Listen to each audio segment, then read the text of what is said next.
Yo, what's up? It's DJ Kitty Powers, and we are back with another episode of the Kitty Hour. It is episode number 58. Thank y'all so much for tuning in. Again, I am Kitty Powers, your host. You can follow me on Instagram, really all platforms. That's Kitty Powers, Kitty with 3 T's. So let's get in tune. And you guys hear my voice again, so you know what that means. We have a special guest in the studio today, and I'm so excited to have her here. But how we're gonna just throw out the first question, and I'm gonna have her introduce herself. So can you introduce yourself, and then you can go ahead and just share the story behind the name, and we'll just let her go ahead and shout herself out. So let's go ahead. Stuff. Thank you, Kitty, so much for having me in Illinois. So shout out to you guys. I see you guys just doing the thing for the Chicago DJ, so I really appreciate that. I am Duchess the DJ, 7 years this year, Chicago. Yes. 7, that's that number. We love that 7 number. And we only going up from here. Hey. Yes. So yeah, man, I'm Duchess the DJ. I've been doing this for quite a bit now, and I've been all around Chicago, from the south suburbs to the north side, and just hopping around in different genres and different environments and meeting so many beautiful people, even yourself. So I was really shy when you reached out, and I was like, I'm happy. Yes, I'm proud of you too, because we know of each other. You know Chicago. You know how Chicago be. It's low key right. Small. We know each other. Look, now we know each other. For real. I'm glad. So now, yes, we are in the flesh. We are here, and I love it. So, can you just share the story behind the name Duchess the DJ? Absolutely. I know people are not really big at telling their last names, but my last name is Duke, so that's where it came from. Ooh, I the love Duke that. And the Duchess. Yes. Okay. My dad was always big about the Duke name, and if I get married, I go hyphenated, and I'm like, well, I'm the Duchess, and I ended up getting it tatted on me. Yeah. Okay. I was like, yes, official. Yes. Oh, I like that. Period. So here I am, and it screams royalty and standing on business, even though I guess Duchess like the princess, right? Mm-hmm. But I'm not considered to be the princess, because then who's the queen? We know who is you. Oh my God! Claim that shit. Yes. Period. Right? But it's just putting that out there, and I think it just really amplifies my persona. Yeah. Period. Okay. So what initially sparked your interest in DJing, and how did you begin your journey in the music world? Girl, you been a Secrets back in the day? In Secrets? Back in the day? Oh my God, that was a time. Illinois, Illinois, like, so, I was that girl in Secrets, and I think that was at first like a teenage club. Like, I think it was like 17 in there. Mm-hmm. We had no business being in there, but I was in there, and then where is this place at? For people who don't know, put us on. Okay, I think that's like Riverdale, Illinois. Okay. But that was a time was had. And let's just say, as we got older and all these clubs, and then Bottle Girls started happening, because I'm 34. Okay, so I know people don't put that out there. I thought you were like 25.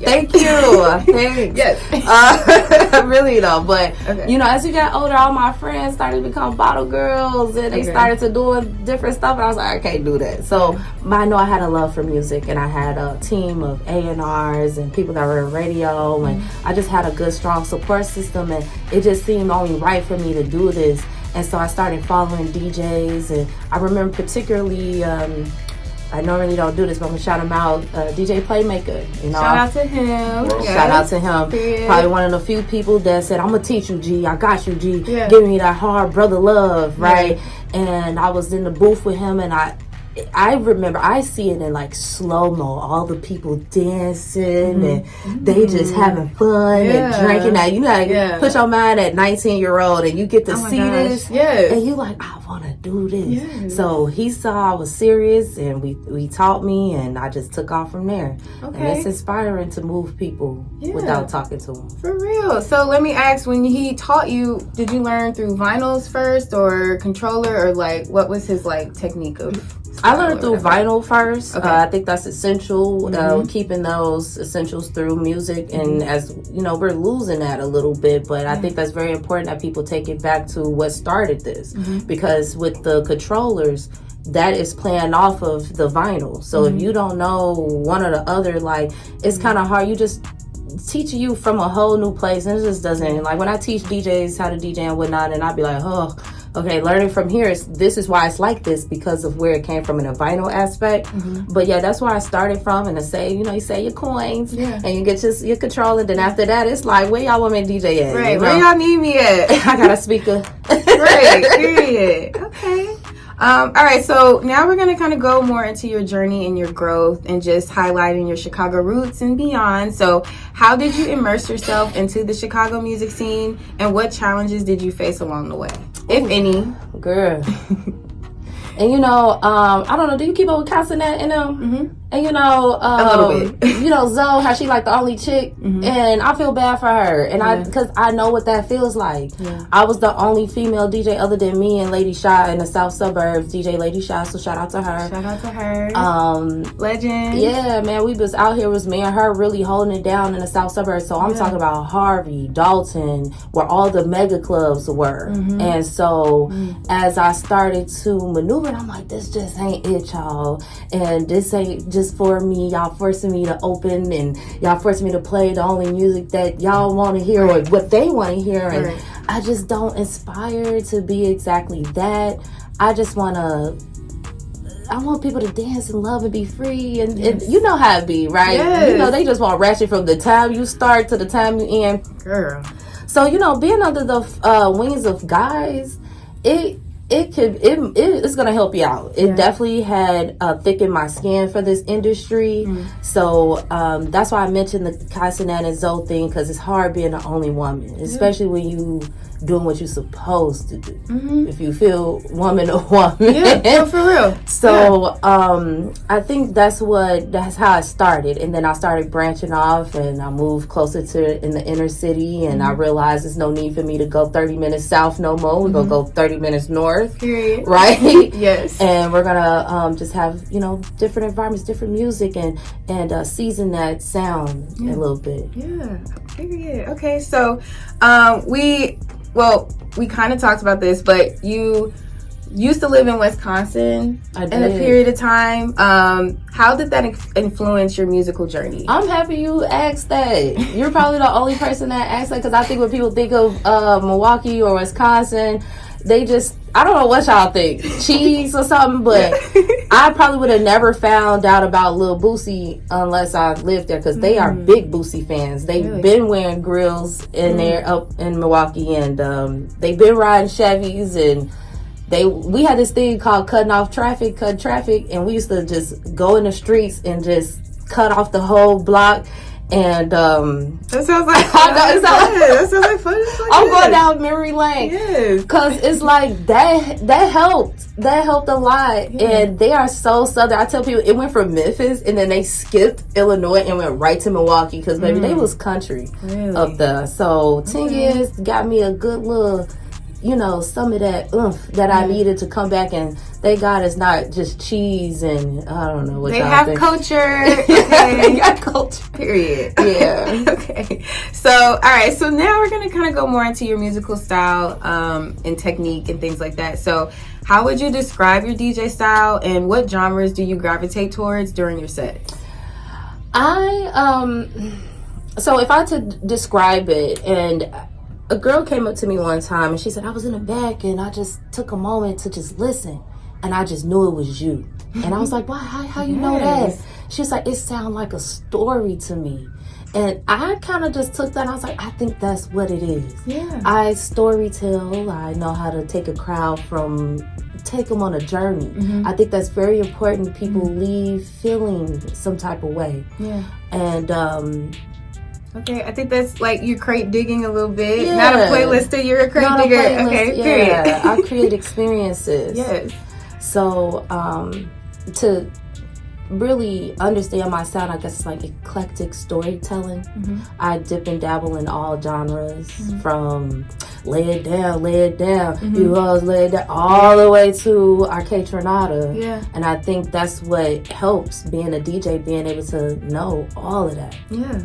I love that. And so let's talk more about the scene and the community, and more about Chicago and influences. So what's your perspective on the current Chicago DJ scene? Girl, it's hot. Yeah. you a DJ too, right? Mm-hmm. Right, so you know. Yeah. But I think that, man, you know, on the I feel like it's a lot of DJs out there. It is. It's a lot in here. Like it's a lot. Man, where can I fit in? Like you got the DJs that only want to do mashups, and you have the DJs that really love this music. The music has gotten them through life, has gotten them bills paid, right? Yeah. And this is who we are now. Now we are grown now, you know, so we don't play at this point. This music is really who we are, and the music we play really determines on what venue you are at and things like that. Yeah. As far as the DJ scene goes, I just think that, you know, right now everybody think they're a DJ and you're not. Period. Yeah, that scene is hard. It takes hard work. Before we got started, like I said, we are our own PR, our brands. We do our own makeup, our hair, you know, and I'm not booking, on planning, all of that. On top of that, yes. Management, all the way down to the driving sometimes and carrying our own equipment. Yeah. And it can get hard, you know, but as far as the scene goes, I think there are some pockets that are they're gatekeeping, if that's what you want to call it, you know. I just try to stray away from that. Keep your own lane, keep your head straight. And there are thousands and millions of people out here in the world, and just when you thought they were booking a room and they were sold out, it's somebody who you do not know that has sold out a room and have filled it with another 1,000 people. It's more people to go around to share. It's enough food to eat. Yes, it's enough music to play. Yes. I stopped thinking about there's no such thing as an opener DJ anymore. Baby, it's enough music for us all to play. If you are mad because your opener DJ has played whatever they want to play and you ain't got no backup, that's on you. You know, it's too much music out here to play. Yeah. So, I mean, as far as the scene in Chicago, it's really what you make it. And I try personally to refrain to just stay out the clicks a little bit, you know, because it sometimes define your image, and I just show up as an individual, and I like it like shit that. right there. Okay, period. Okay, so are there any local DJs or artists who inspire you or have influenced your style at all? Or it could just be you all together, you know, ain't nobody. They ain't but, like that, kitty daddy. I ain't like that, but you know, I think I'm one of those people where I pick up a little bit of everybody, a little bit of everything, and it's nothing wrong with just being multifaceted. And some people may do blends or mashups in a way where I'm like, I didn't even think to do it like that. I just stole a couple. It's art, okay? Because I'm a DJ, right? Right. And then it's nothing new. You just ain't seen it yet. But you put it out there. I'm gonna play it. But you know, I know Joe K has been ringing bells and stuff. But I think we've all had lyrics that artists stole. Because I think Drake stole a lot of my lyrics. Like, I don't know. Cue Drake. I just play it. You know how you got some lyrics in your mind, like I would have said that. Did Drake come out with a song or somebody come out with a song?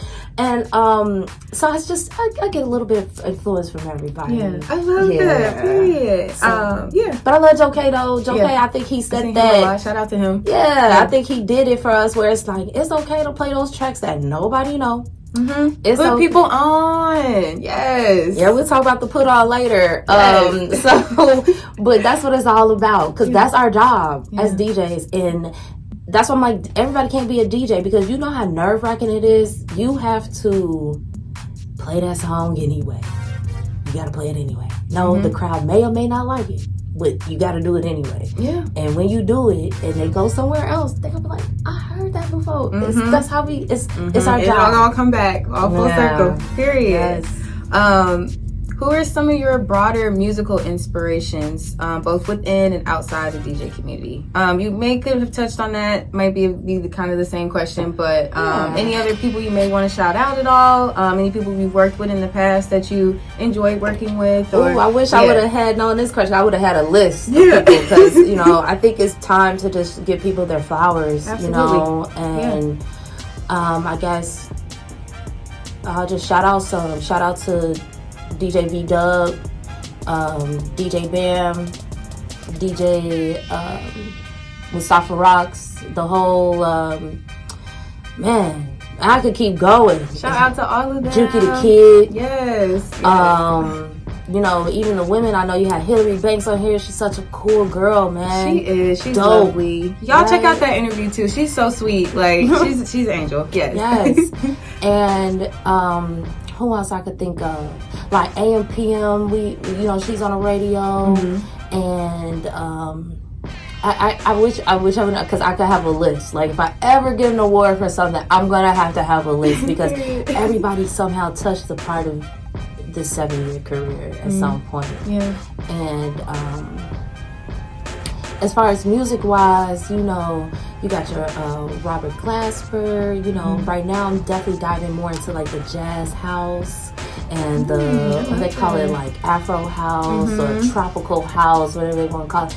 I call it high vibrational music because it's just kind of the frequency helps with that energy. Yes, everyone's feeling good in the club. Yes, bringing that dancing back. Yes, please do. Absolutely. Bring back good numbers. You know, remember bring back the love. Me and my friends just be like, how many numbers you get? You know, we had a goal. Like, get a number 2 and just bring back that. And I'm ready for that. I love that. Okay, so now we're gonna go more into projects and events in any May or inspiration. So any events you have coming up in May or aspirations you have. So do you have any upcoming events or projects in May? And I know May is almost ending, so you can shout out stuff that's going on in June that you like to promote. And then, we'll start off with that. Yeah. Well, first and foremost, I want to shout out to Illinois Radio, okay? Illinois Radio, shout out to them because I was looking forward to this. Yes. So, and every month I have the put on at Epiphany Center of the Arts. And I host other DJs monthly, so it's always me and another DJ. I think the put on is more so about also putting other people on. Like I love to share that space as much as I can. It's also an art gallery and things of that nature. And then, you know, we got well, so where is that? You have it monthly. Where can people RSVP? Is it free? Okay, get these people out here. Y'all check it out for real too. Yes. Well, go to DutchessTheDJ.com, and that link is also in my bio at on my Instagram at DutchessTheDJ. So you guys can find it there. It's like North Ashland, so really around the corner from Pilsen, and it's in a cathedral. Like people can't believe that, and then once when they come, they be like, "Oh my god, it's so dope." Ooh, do you have to dress up, or what's the dress attire, or you can come how you are? It don't matter. I always say come as you are. Okay. I think the put on, and I never want to lose space of that. You know, it's fashion forward because you are in a cathedral. It is an art gallery at the end of the day. So I hope you will come, you know, understanding the assignment and where you're headed to. But understand the assignment, y'all. Also, and it's free though. So I also want people to come as you are. When I first did it, it's been about a year now, and I wanted, if you wanted to come by yourself, I want that. Yeah. Because that's the space I want it to be. I want you to come and leave with 3-4 more people you know. Because you know, man, before you be a DJ, you gotta be a fan first. And I was that girl who got tired of waiting on my friends. And I wanted those environments where I could go by myself. I don't know, you remember Eva Olive? You ever been to Eva Olive? I've heard of it. I haven't. I gotta ask some questions. How old is Kitty, man? I think I am a little younger. I'm 29. So. Oh, okay. Well, you still right there to know. But you know, that was a space like Milwaukee Avenue was a place where, baby, it wasn't no cars. It was just people walking all around all the time, and all the places were free to get in, and it was just a good time. So I just want that to be like that. Like, or we also had the Funky Buddha back in the day. So, oh my God, I'm not hearing that old, y'all. Put people on though, yes. Y'all, chat. Listen up, y'all. Chat. But you know, I just remember that time, and it was just a good time. I don't know, I'm not living in the past. I know we have to be future forward, but it's like we could bring some of that vibe back, and aunties and uncles need to go come on outside. Yes. Because we aunties, uncles now, you know, so I just want everybody to have a good time. And cheap drinks. Cheap stuff. I don't want to break your pocket when it's time Period. to come outside. Right. Okay. Bills. At this grown age. It's a recession. It's all types of BS going on. Okay. We gotta save. I'm sorry. You gotta gas up the car. You gotta get there. You gotta pay to get in. No bottle. So we don't have service at the put on. No bottle service. You could buy a bottle, but none of the antics, because I just want you to relax and just know you're here for a good time. It's really important. Yeah. And when's the next one? The next one is in July. So we usually have one in June, but I decided to skip June because our focus is on July. And that's going to be a full-on house set. I'm going to have like 3 different DJs for that one. I love that. Yeah. Okay. I'm going to try to come out. Y'all try to come out too. Please be there. It's free. Okay. You got DJ? Yeah. But, you know, just for me, I just want to, you know, I've been... Whatever, it's life, but like, you know, I want to shake my booty cheeks a little bit and have a little bit of fun. So we gotta do both. It's healthy. Yes, it is. It's exercise, all of that. So, you know, shake all of that stress away. Okay, period.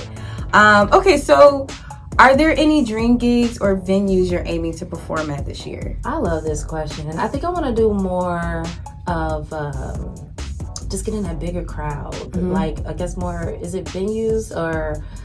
What is it? Like festivals? Festivals. Okay. Yeah, that's what I'm looking for, Kitty. Okay. More festivals, you know, just get in front of them other crowds and large, that energy. I think I play a lot on energy, so I could DJ for 5 people, or I could DJ for 2, but when it's 1,000 and all those faces looking at you, oh my God, I can't wait to feel that. And I have felt it just from just standing behind the booth, and I'm like, let me go sit in the back. This is a lot. You see everyone dancing and stuff, we all on the same accord, like, that's some powerful stuff. Yes, for real. All those faces looking at you, they helping you make the move, and it's like, but I want to try it, I want to do it, and I think that's the fun part. Do it, shit. It's that time, girl. It's so many like food festivals. I don't know. It's a lot of stuff. Like, you just gotta get in contact with these folks. But oh my gosh, I see that for you. So we rooting for you.